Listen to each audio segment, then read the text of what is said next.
Hello and welcome to EPISD Live Chat. I am Melissa Martinez, Chief Communications Officer for the El Paso Independent School District. Thank you for joining us today. I am joined today by Ray Lozano, who is our Executive Director for Student and Family Empowerment. So welcome, Ray. Thank you, Melissa. So every week we've been diving a little bit deeper into EPISD at home, and one of the great aspects we've been talking about is how EPISD at home is very multi-layered. It's not just about the virtual or distance learning. And that's where you come in. That's a big part of your job, is the umbrella of services that perhaps are not only academic related. So tell me about Student Family Empowerment's role in our EPISD at home. Yeah, so I'd be very happy to do that, Melissa. So I think Mr. Cabrera said it really well the other day when we were talking with principals. He said, as a result of this situation that we're going through, our focus has really shifted. We're about 50% focused on academics, and then the other half of our attention is really focused on ensuring the well-being of our students, ensuring that the mitigating factors that might prevent them from successfully engaging in EPISD at home, some barriers that they may have in the home, that we are partnering with community organizations to help mitigate those factors so that our students and families have as many of their needs met as possible, so that they can focus on education, on continuing their educational journey for this school year. So during normal school, we call your team is involved with engaging parents and kind of helping bridge parent to student to teacher. So what does that look like now? Wow, it looks quite different. We are still working with our parent engagement liaisons and ready to launch some virtual parent meetings just to help them engage and understand how to navigate not only EPISD at home, but also sharing some helpful tips for them for how they manage the learning from home environment for their children, how they can alleviate the stress and anxiety that their children and their other family members and themselves that they may be feeling. That's really been a big focus for us as well. The other facet, as you alluded to earlier, has been the outreach portion of EPISD at home. That's been such a huge part of the work. And so we've really worked with the Accelerating Schools Division to really systematize, if you will, the process that we use from the classroom level all the way on up to the central office level, not only to survey the students and to assess what the family's needs are, but to really try to help connect families to the community organizations that might be able to help some identified needs that they may have. And really, we want to ensure that not only are we doing that, but we're also accounting for all of our students, because we lost the luxury of being able to see our students' faces every day. And the example I use a lot is, when we're on a field trip, we take 100 kids with us, 100 kids are on the bus, we want 100 kids accounted for. And so the students that we can't account for, that's caused a significant amount of stress, and it's been a big focus for us to really try to ascertain their whereabouts and make sure that their needs and the needs of their families are being met. So how are we going about that? I mean, that is a big job, as you mentioned.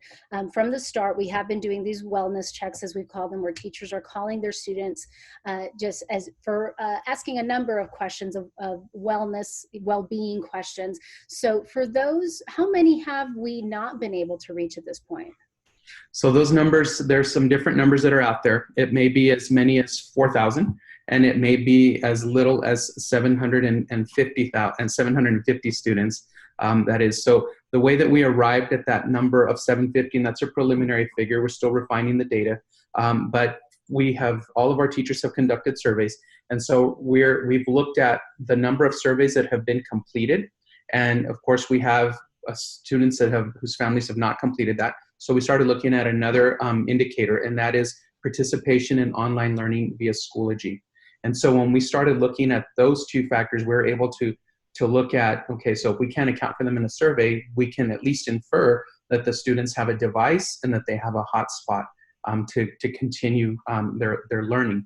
And so when we've looked at that, and again, it's a preliminary number, but that number, when you're looking at those two data sources, it's as little as 750 students, and that's a far cry from 4,000. It's still 750 students that we're urgently concerned about. I'm really excited about the opportunity that Mr. Cabrera has been exploring to partner us up with community organizations to conduct some community-led home visits so that we can touch base with the families and let them know that, that we're here to serve them and support them, and that we want to connect them to not only the online learning environment, but also to be able to connect them to social service agencies that can help meet their any needs that they may have.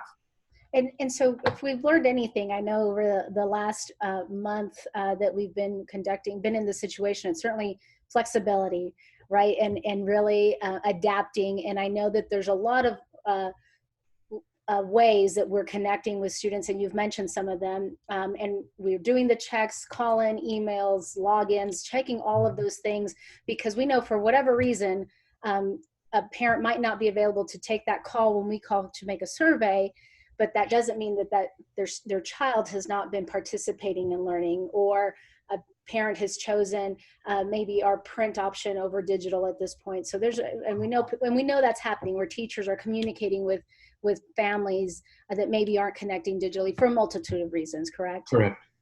Good. I know we've also heard from some families that perhaps had been traveling over spring break, and for whatever reason have not been able to make their way back from their destination, and that's also creating some distance from the distance learning.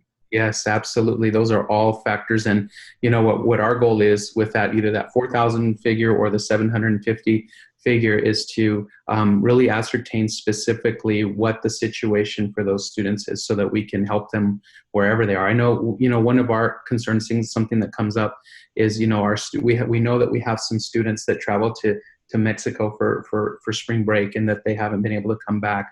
We've tried through our community schools organization to reach out to the Mexican consulate to see if we can get some assistance in locating them and trying to get them hotspots. That's something that wasn't successful in the first iteration of the effort, but hopefully we can continue to try to reach out to our students through the Mexican consulate. And for those families that for whatever reason have yet to be able to connect with us, is it too late? No, it's never too late. Any time is good. The sooner the better. And so, I would just urge families, if for some reason, they haven't been able to connect with us through our efforts, that they, continue to reach out to us either via the school's contact information, like the phone number or emails, things of that sort. Contact my office, and we'll do everything we can to help connect our families to EPISD at home, and to whatever supports they might need. You've mentioned connection several times now. So for those families, again, the wellness checks and those calls and the work that your team is doing goes beyond just making sure that they have the academic tools that they need, but you're also checking on a lot of other needs. So how are you connecting families, and what services are we able to offer or help with? Yeah, so fortunately, right at the start of this effort, we had a really great conversation, and we have a wonderful partnership with the United Way. And they were able to put together a list of community providers that provide supports in various categories. We have a really great counseling and advising department that also has some social workers attached to it.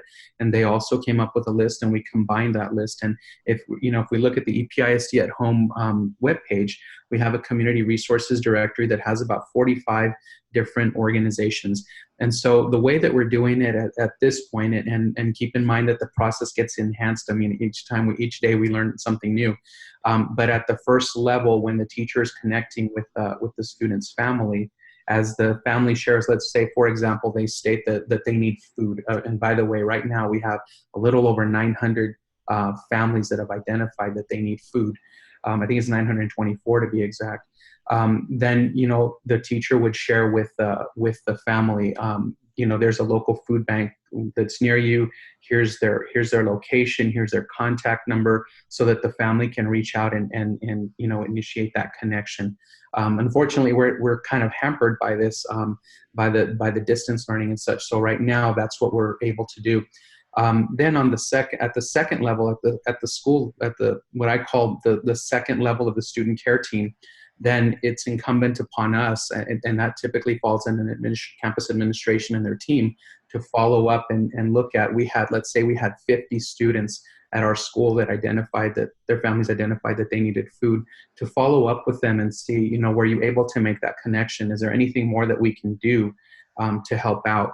And then to the extent possible, I mean, we're very limited, but I know that in some cases we've, our community schools coordinator, Simon Chandler, has picked up boxes from the community pantry that he's associated with, and he'll take it and drop it off at someone's home, so and that's in an extreme case, but I mean, we're open to anything. We just want to make sure that our families have the supports that they need. And certainly that's something that your team really handles well day in and day out under normal circumstances, and really, I think, shows the true commitment of your team and how devoted they are, that they just didn't skip a beat during this time. And I think everyone is so appreciative and grateful for teams like yours that just continue on and even go above and beyond in these crisis times. I know parents and families are certainly grateful for schools and resources like yours. So thank you for that. And it gives me a good opportunity to plug our EPISD Cares Fund. As you're aware, EPISD started a fundraiser and all of the money goes to El Pasoans Fighting Hunger. We're hoping to help them reach their $1 million fundraising goal for a grant match. So please donate. You can find that donate button at our EPISD.org. It's the EPISD Cares Fund. So again, 100% of your donation goes to El Paso Fighting Hunger. So thank you for that. And Mr. Ray Lozano, thank you for joining me today. I know a lot of families will be helped by the resources you're giving. So tell us once again, what's the best way if a family needs to reach out, or if I'm one of those families that hasn't been able to connect, how do we connect with you and your team? So I would say, my email address is rslozano@episd.org. And you can email me directly, and then I'll help funnel the work from there. Perfect. Thank you. You can also reach us through our EPISD website, episd.org. Hit contact us, and we can get a message directly to Mr. Lozano to help you out with any of your needs, any of your questions for resources, wellness checks, all of that. So thank you so much for joining us today, and we'll see you next week.